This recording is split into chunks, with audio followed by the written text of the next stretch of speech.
Hey guys, it's Stacy and welcome back to my channel. Today's video is going to be my thoughts on Anna Karenina by Leo Tolstoy.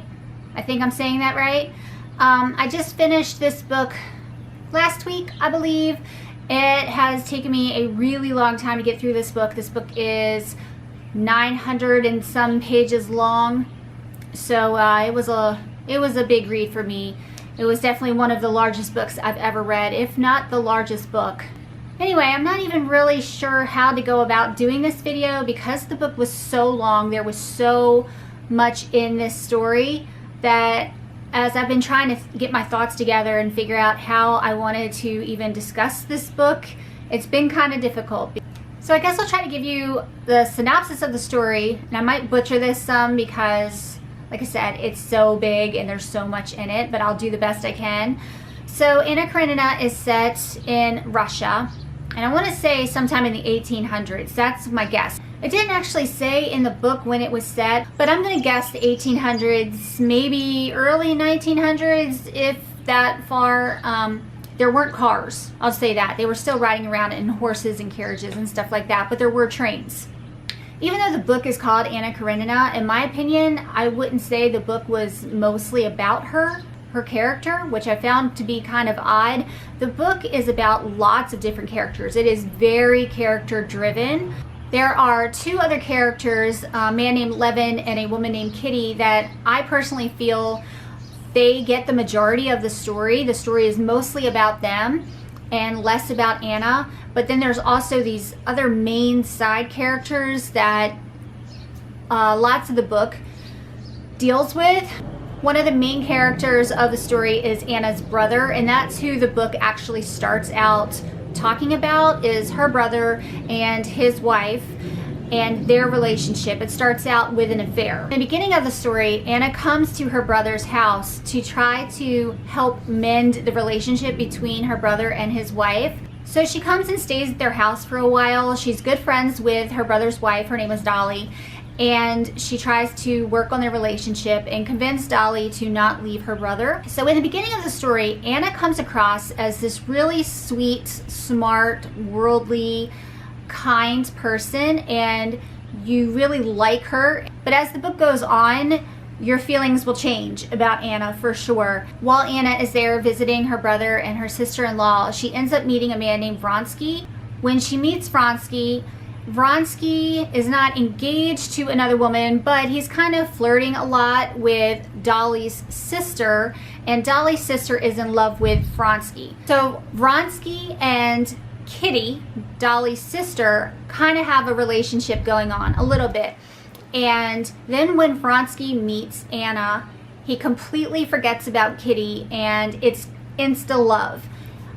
I never really understood the relationship between Anna and Vronsky and their love for each other, and I use love in the loosest sense of terms. This book, from what I've read of it, is supposed to be this, amazing love story, this tragic love story, but in my opinion, the love story between Anna and Vronsky is an absolute debacle. It is the most ridiculous love story probably ever written.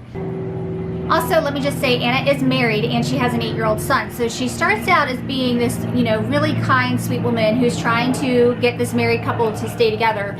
But then she falls in love with Vronsky and she ends up hating her husband. She becomes this terrible, mean, horrible person who thinks and says awful things to her husband. Her husband is described as kind of a blah type character.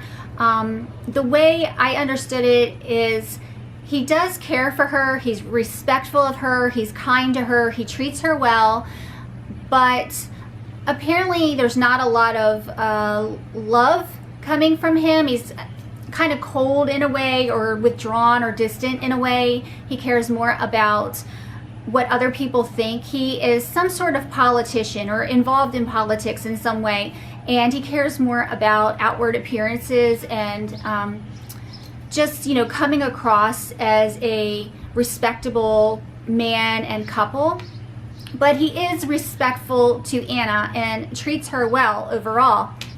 But Anna comes to loathe her husband And both her and her husband decide that they don't really love their son anymore, and they kind of take their issues of each other out on their son. Vronsky actually moves to be closer to Anna, and Vronsky and Anna continue their affair. Anna's husband finds out about it, and he actually allows Anna to continue the affair as long as she keeps it on the down low. He doesn't want it to get out and to be known, so it would bring shame and embarrassment on their family. Anna becomes pregnant with Vronsky's baby, and she ends up, this is a long story that I'm summarizing, but she ends up leaving her husband. She leaves her 8-year-old son and goes away with Vronsky. They go stay in Italy for a while, and then they live out in the country in Russia for a while, but she completely abandons her son, brings shame to the family. I felt so terrible for her husband. Even though he's kind of robotic in a way, I still felt really bad for him and how he was treated. Anna goes on to have the baby with Vronsky, and she doesn't seem to really care about the baby or love the baby. There's actually a scene in the book where Vronsky is out at like some kind of political thing, and he's going to be gone for a couple days, and he didn't come home on the night Anna was expecting him to come home. So she sent him a letter saying that our baby is really sick and you need to come home right now. Now the baby was sick, but not that sick, maybe just a cold or something, but Anna made it seem like the baby was a lot sicker than she was. So Vronsky came home the next morning, and when he got there, Anna was upset at her baby for being well. She was mad that her baby wasn't as sick as she was hoping the baby would be, because it made her look like a, you know, like she was overreacting, or that she was jealous of Vronsky's time away.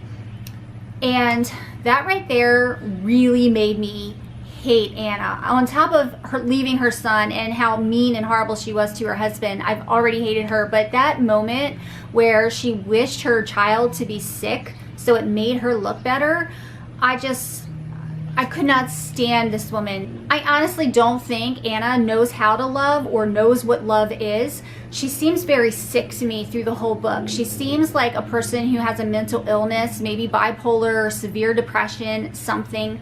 She's insanely jealous of Vronsky. She's always thinking he's in love with someone else. She's never satisfied with anything he does for her. It's never enough. He never loves her enough. He never takes care of her enough. He never gives up enough for her. He actually does give up his career for her, and they move out into the country, but that's not enough for her. Nothing satisfies this woman. She is miserable through the majority of the book. So I don't see Anna Karenina as some sort of great love story, especially not between Anna and Vronsky. Their whole relationship was jacked up. They were either fighting, they hated each other, they loved each other, they were obsessive with each other, they were jealous of each other. They were a hot mess. Everything about their relationship was wrong. Everything. I actually did get spoiled. I read someone's review of the book, and I got spoiled to the ending and what happens with Anna, and I'm not sure if I should even say it in this video here. I think I might leave what happens with Anna out, but I will say that I could not wait for it to happen. As I was reading this book, I'm like, all right, this thing that's going to happen to Anna, just get it over with, because I cannot read about this woman anymore, and she is just awful. Anyway, moving on to some of the other characters. The main characters, I think, in the story are Levin and Kitty. Kitty is Dolly's sister who was in love with Vronsky, and Levin was in love with Kitty. And then Kitty turned Levin down because she thought she was going to end up marrying Vronsky. Well, that didn't happen. So Levin left, and he was heartbroken, and then a few years later he comes back into the picture. Kitty hadn't been with anyone else since Vronsky and was available. So Levin and Kitty get together, they get married, and they end up having a beautiful relationship through the book. I adored everything to do with Levin and Kitty. I think they are supposed to be the complete opposites of what Anna and Vronsky were. I think Anna and Vronsky were supposed to be the evil characters, and Levin and Kitty were written to be the ones that you love. More of the story was written about Levin than Anna. Levin was a countryman, and that's the best way I know how to describe him. He owned a lot of property. He had farmland. He was one of those people that would get out there and actually help the peasants with their daily tasks. There was a scene in the book where he went out and mowed the grass with the peasants. And when I say mow the grass, I don't mean like vroom vroom push a lawnmower. I mean like with a scythe, I guess it's called. I'm not really sure. That big thing, and they would swing it and cut the grass. He ended up spending an entire day or two mowing the grass with the peasants. His character goes through a lot, and a lot of the book is Levin's thoughts and ideas on things, his thought process, and how he goes about coming to conclusions on things. The book is very wordy, I'll say that. Like the scene where he's out mowing with the peasants, that was probably over 100 pages long, I kid you not, of him out there mowing and the thoughts that were going on in his head while he was outside with the peasants. I found a lot of it to be really boring and slow and just dragged on, and I would just be like, come on, get on with it, move on to something else, we've got it. Like I said, the story is very character driven. There isn't a lot of action. There are things that happen, like marriages, divorces, babies, things like that do happen in the story, but there really isn't any action of any sort. So if you want something that's, you know, exciting in any way, this is not for you. I thought the end was kind of just, again, it was more thought processes and more conclusions and more opinions of things, and it just kind of ended on a day with people discussing things and talking about whatever, and it seemed to be very anticlimactic. I will say that I enjoyed Leo Tolstoy's writing more than I liked Jane Austen's writing. I will not put it on that level at all. If any of you have watched any of my videos, you know how I feel about Jane Austen. But it was a very long, slow, kind of tedious in parts read.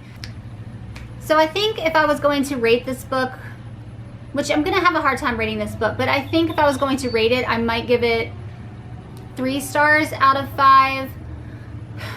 A lot went into it. I give props to Leo for, you know, putting everything into this book that he did. But I think it was probably a few hundred pages too long, and it should have been edited down. Alright guys, I have gone on about this book for a very long time, and I don't know how long this video is going to be, and I don't want it to be that long, so I'm going to go ahead and end this here. If anybody has read it, or if you have any questions, leave them down below. I'd like to have some discussions about this book, because there's so much more that can be said about this story. But yeah, I have to like edit this down. I will be back soon with another book review. I am currently almost finished with A Court of Mist and Fury.